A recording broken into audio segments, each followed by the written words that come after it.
Hello guys, unboxing po muna tayo ng monitor na in-order ko. Ito pong mga monitor na to, bagong brand po ito, okay? Oh. Yan na. Yan. Dalawa po yung in-order ko dito. Monitor po ito para sa PisoNet. Sa Shopee ko po ito in-order, ha. Yan, ang unboxing ko yan, ha. Okay.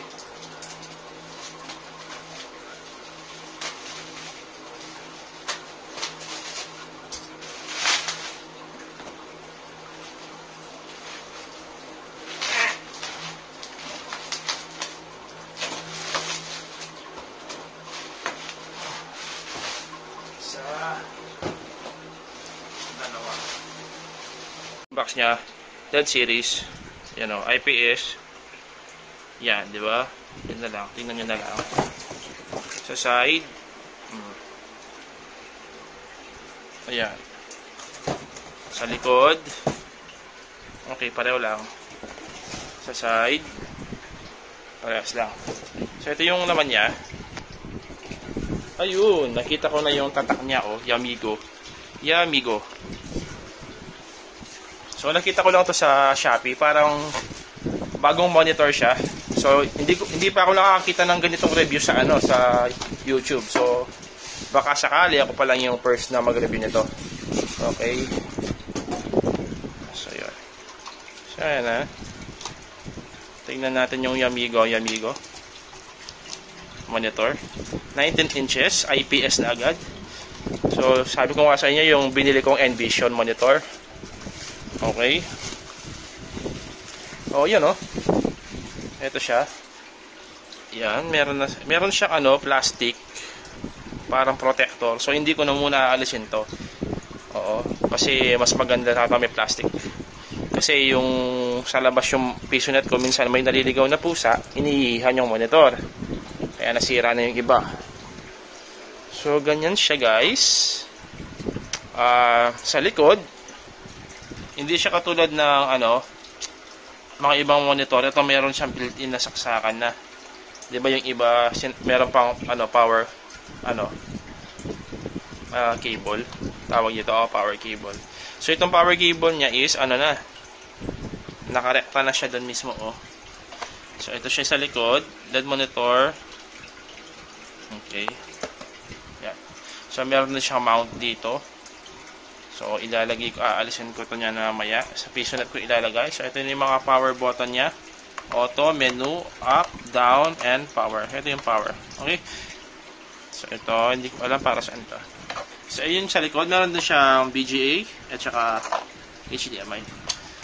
So, gusto ko sana, VGA na. Kasi, pag sa yung HDMI hindi siya nag-on o kaya automatic siya nag-on. Okay, so di bale gagamitin ko yung VGA. Okay, so ito yung stand niya. Ayan. So ayun, yun ang laman niya. So bumili ako ng dalawa. So wala man yang 1,000 pesos. So yung dalawang yan is 2,912 including shipping fee, kasi meron ako mga voucher na ginamit tsaka yung mga Shopee voucher. So yun, i-test na natin. Okay. And i-test ko po muna, guys. Ito yung Yamigo. Okay. So tignan natin. Madugan ko. Ayun, gumana naman.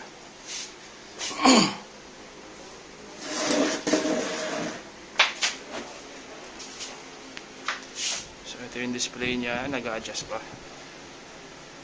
So IPS display to. So far is okay naman yung screen. So isa pa lang yung tinest ko, guys, ha.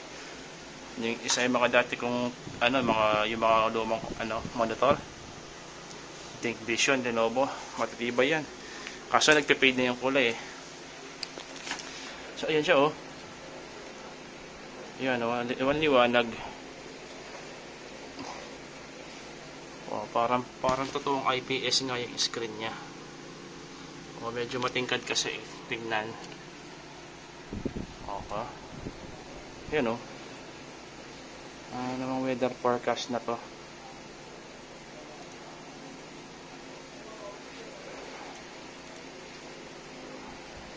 Ang pinag-i-install nila. So, tignan naman natin yung Envision, no? So, ito yung Envision. Ayan siya.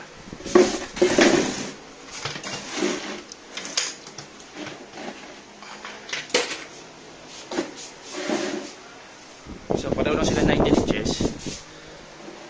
Sa Envision. DN panel yata ito. Sa Envision. Tingnan mo yung ano niya, viewing angle nito. Tingnan natin kung okay. Ano tayo ng YouTube. YouTube.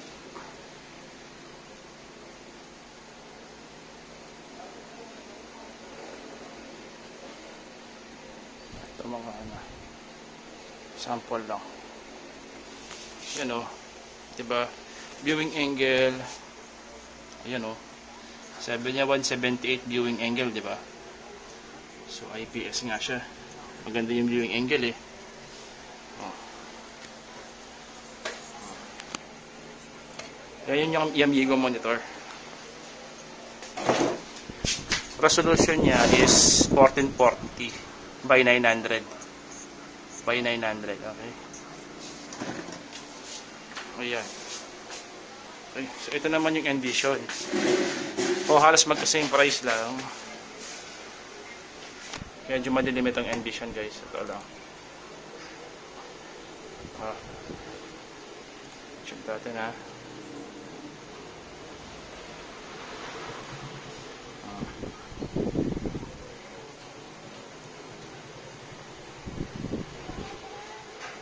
Ayan. So, tingnan natin kung okay lang naman yung viewing angle niya. Ayan, di ba? Parang nagpipage siya ng konti. Pero yung Envision okay rin naman.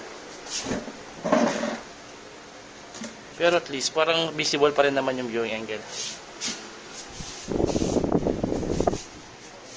So, ito yung Yamigo. Yan o.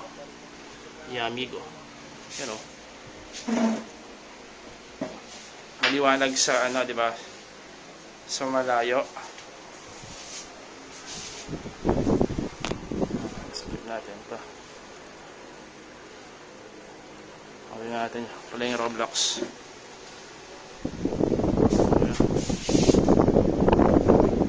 So yun guys. Ito po yung Yamigo. So yung warranty nito is 7 days. Adon ko. Replacement. So subukan natin yung tibay niya. Kasi kung sa build guys, para siyang ano lang. So very cheap lang. Yung hindi masyadong matibay yung pagpagawa. Ayun na, meron na siyang ano. Yung parang nakabubukas. Bubuka-buka na siya. Okay. Yun, thank you so much for watching to my vlog. At mag-subscribe ka sa aking channel para sa update. Okay. Yun. Bye.